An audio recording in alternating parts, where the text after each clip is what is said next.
Misteri Dam Ongan. Dam Ongan berlokasi di Jalan Noja Saraswati, Kecamatan Denpasar Utara.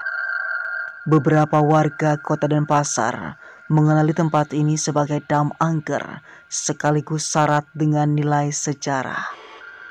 Saat ditelusuri, pondasi dasar bendungan itu konon terbuat dari tubuh penduduk lokal yang dibantai oleh penjajah Belanda. Selain itu, tubuh dari pasangan suami istri yang mengorbankan dirinya. Berikut hasil penelusurannya. Pemirsa, saat ini saya berada di Dam Ongan yang terkenal dengan keangkerannya dan penuh dengan kisah gaib serta misteri yang tentunya menjadi momok yang menyeramkan bagi masyarakat yang pernah berkunjung ataupun singgah di lokasi Dam Ongan ini. Bersama saya Jurutapakan Selobi Omnivora, inilah dia kisah selengkapnya tentang Dam Ongan.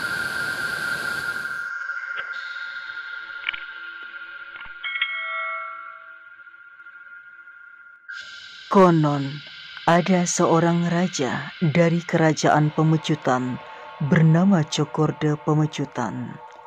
Raja tersebut memiliki patih yang amat setia bernama Ki Sawung Galing. Pada suatu masa, sawah-sawah di wilayah kerajaan Kesiman kekeringan hingga membuat rakyatnya mengungsi ke kerajaan Badung. Dahulu, tidak ada saluran air. Wilayah itu adalah alas atau hutan. Maka dengan petunjuk dari ide, dibuatlah saluran irigasi dengan cara membendung air sungai. Meski sudah membuat bendungan, tapi sawah-sawah milik petani tetap tidak kebagian air. Melihat kondisi itu, Patih Ki Sawung Galing mencari cara dan melakukan semedi untuk memohon petunjuk. Semedi dilakukan di wilayah Dam Ongan, dan saat melakukan semedi, Ki Sawung Galing mendapatkan pawisik atau petunjuk untuk membangun bendungan dengan pondasi manusia. Sebab Ki Sawung Galing adalah patih yang setia dan memiliki budi baik, maka ia bersedia berkorban untuk menjadi pondasi pembangunan dam tersebut kala itu. Namun Ki Sawung Galing tak sendiri. Istrinya pun dengan setia mengikuti langkah sang suami untuk menjadi korban. Demi kemakmuran rakyatnya, pasangan suami istri pun secara sukarela menyerahkan diri untuk menjadikan dirinya pondasi dam yang kini disulap menjadi taman rekreasi oleh pemerintah kota Denpasar. Karena Ki Sawung Galing tidak mau menyusahkan orang lain, maka ia merelakan dirinya diikuti oleh istrinya. Karena kesetiaannya dan juga keinginannya untuk kemakmuran rakyat, ia pun rela mengorbankan dirinya sendiri. Tepat pada purnama Kapat digelarlah upacara besar. Saat itu Ki Sawung Galing dan istrinya terjun ke sungai bersamaan dengan ditancapkannya batang pohon dap-dap di dasar sungai.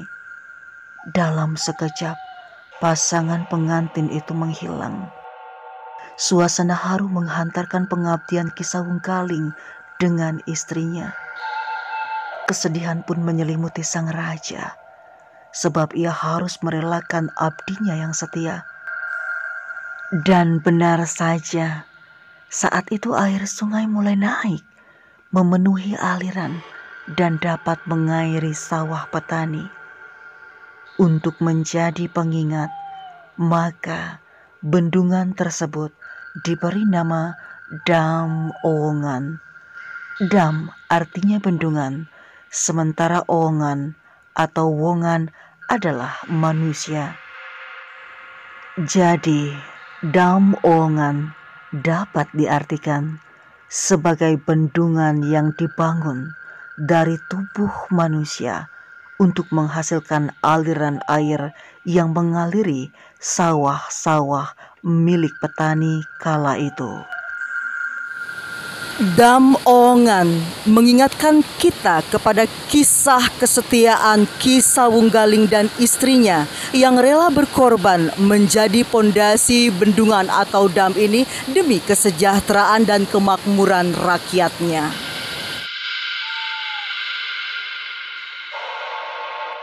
Sejak saat itu, berkat pengabdian Ki Sawunggaling dan istrinya, dengan mengorbankan diri sebagai pondasi bendungan, rakyat Kesiman tidak lagi kelaparan, sebab sawah-sawah petani tidak kekeringan lagi, dan panen pastinya selalu berhasil di wilayah itu. Kisah suami istri yang setia mengabdi dengan cara mengorbankan diri agar rakyat Kesiman tidak kelaparan lagi, serta sebagai wujud pengabdiannya kepada Tuhan yang Maha Esa itu, hingga kini masih terngiang-ngiang dan menjadi sejarah dari Dam Ongan itu sendiri. Selain kisah misteri tentang pasangan suami istri yang setia itu, jembatan Dam Ongan selebar sekitar 1 meter dijaga juga oleh pasukan manusia berwajah monyet.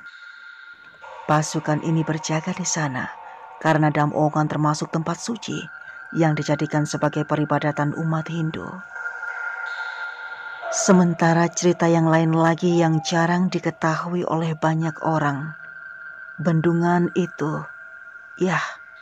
bendungan Ongan, dulu masih terbuat dari batang-batang pohon dan batu. Namun begitu penjajah Belanda masuk ke wilayah itu, penyangga-penyangga bendungan ini diubah lagi agar lebih kokoh. Orang-orang Belanda mengetahui cerita pengorbanan suami istri dari penduduk setempat, malah justru memanfaatkan kisah tersebut. Penjajah Belanda membuat cerita lagi kalau bendungan ini akan semakin kokoh jika pondasinya dari tubuh manusia, sama seperti yang dilakukan pasutri tersebut. Akhirnya, penjajah Belanda menggunakan tubuh-tubuh penduduk setempat yang dibantainya sebagai pondasi dasar. Padahal, penjajah Belanda hanya ingin menghemat lahan pemakaman saja. Selain itu, pura taman di luar area Dam Ongan memiliki cerita sendiri. Konon, tempat ini merupakan gerbang menuju kerajaan gaib. Patokannya adalah pohon besar yang berada di pura dekat taman. Kerajaan gaib ini sudah ada sebelum kerajaan-kerajaan lain di Bali. Pada zaman Ki Sawunggaling dan istri belum mengorbankan diri, masyarakat sekitar sering melakukan perusakan alam, mengeksploitasi lingkungan, dan berbuat tidak terpuji di sekitar sungai tersebut. Kerajaan gaib tidak senang atas ulah itu, sehingga membuat aliran sungainya tidak lancar dan rakyatnya kelaparan. Untuk mengatasi hal inilah, Ki Sawunggaling dan istri memilih mengorbankan diri setelah mendapatkan petunjuk sebagai pembayaran atas perbuatan yang dilakukan oleh masyarakat sekitar kala itu. Itulah cerita angker Dam Ongan yang jarang diketahui oleh orang banyak. Tapi ada satu hal yang patut diambil pelajaran. Kita harus bersyukur bahwa aliran sungai Dam Ongan tersebut masih deras.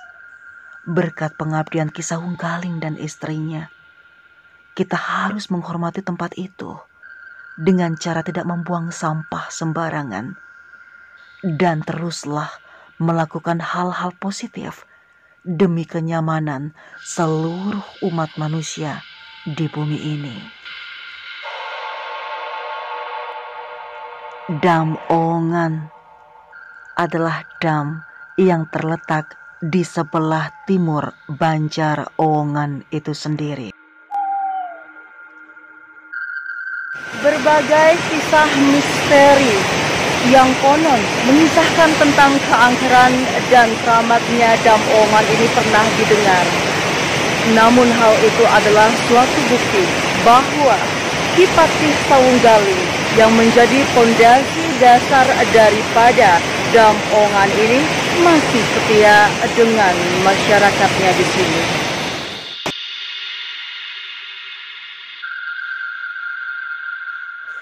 Tidak ada satupun warga yang melakukan aktivitas di Dam Ongan tersebut, baik mencuci baju maupun mandi.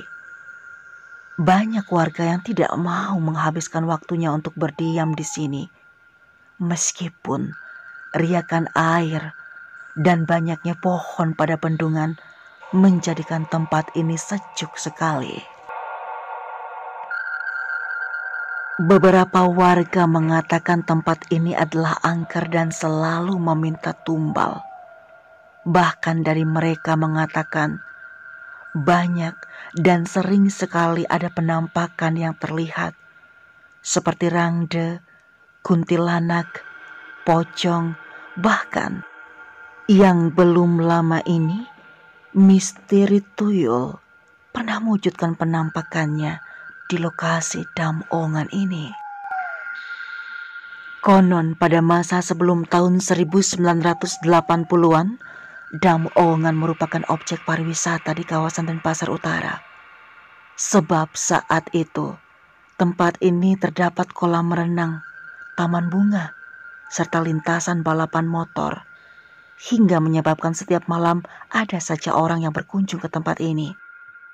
Namun, setelah kolam renang tersebut dibongkar, berangsur-angsur tempat itu menjadi sepi. Keadaannya pun menjadi tidak terurus. Akhirnya, tanaman liar menjalar ke semua tempat hingga ke bangunan-bangunan yang kosong, menjadikan tempat itu terlihat dan terkesan seperti nuansa mistis dengan keangkerannya sendiri. Baik pemirsa, demikianlah kisah tentang Dam Ongan yang menyisakan kisah pilu di antara kita yang mendengarkan kejadian tersebut. Semoga cerita tadi bermanfaat untuk kita semua. Akhir kata, saya Jurutapakan Selobi Omnivora pamit undur diri. Terima kasih dan sampai jumpa.